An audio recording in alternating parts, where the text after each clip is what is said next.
Samajwadi party के अध्यक्ष अखिलेश यादव का कन्नौज में दौरा, पत्रकारों से की बात, भाजपा सरकार पर उठाए सवाल। कानून व्यवस्था इस सरकार में पूरी तरह से खत्म हो चुकी है। पुलिस वसूली करते हुए पकड़ी जा रही है। कोई जिला ऐसा नहीं है जहां भ्रष्टाचार की शिकायतें न हो। मरीज आईसीयू में बिना बिजली के कैसे जीवित रहेंगे? स्वास्थ्य विभाग में ट्रांसफर ही नहीं हो रहे। जाने का वक्त है सरकार का, इसीलिए सब सरकार के लोग इसी में लगे हैं कि ट्रांसफर पोस्टिंग से ही कुछ कमा ले। सड़क गड्ढापूछ कभी हुई नहीं। हम और आप लोग वीडियो के माध्यम से देख रहे हैं कि लोग डामर उठा करके ले जा रहे हैं। जी।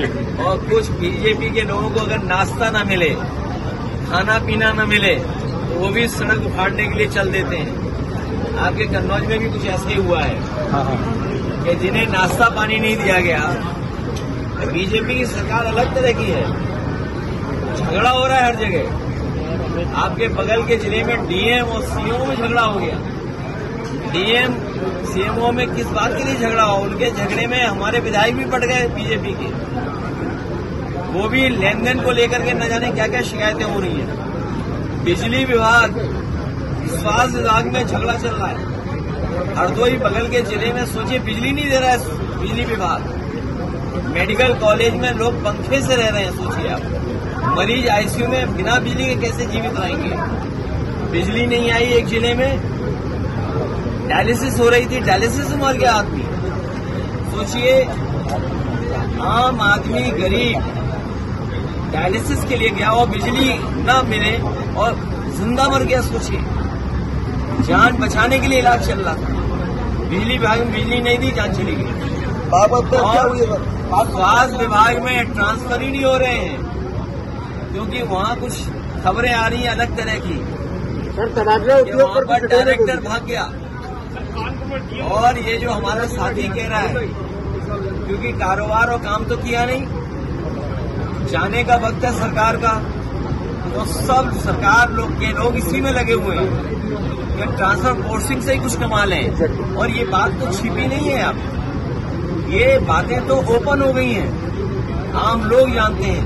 कोई विभाग नहीं बचा जिसके अंदर बड़े पैमाने पर लूट न मची हो। ट्रांसफर पोस्टिंग के बहाने मंत्री या अधिकारी किसने वसूली की है? कहीं देखने को मिल रहा है कि अधिकारी और मंत्री लड़ रहा है, कई जगह मंत्री लड़ रहे हैं, कई जगह डिप्टी सीएम लड़ रहा है। ये अलग सरकार है। अभी तक तो इंजन टकरा रहे थे, डब्बे भी टकरा रहे हैं, और जो छोटे मोटे डब्बे हैं वो भी टक्कर मार रहे हैं।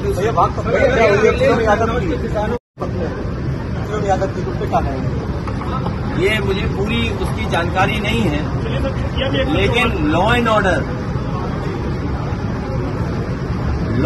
ऑर्डर, कानून व्यवस्था इस सरकार में पूरी खत्म हो चुकी है।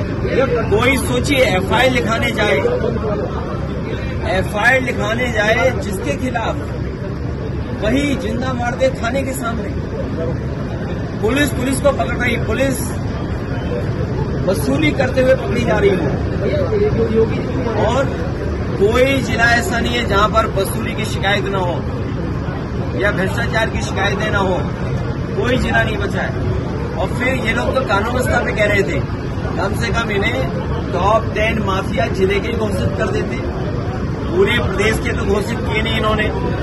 कम से कम जिले के जो टॉप 10 माफिया हैं, अपराधी हैं, मान लीजिए टॉप 10 कन्नौज के अपराधी कौन है, कानपुर के टॉप 10 कौन है, प्रयागराज के टॉप 10 कौन है, फतेहपुर के टॉप 10 कौन है। कौशाम्बी का चलो ना दिखाओ, बताओ, क्योंकि कौशाम्बी वाले ने तो केस वापस ले लिया, सरकार ने केस वापस ले लिए।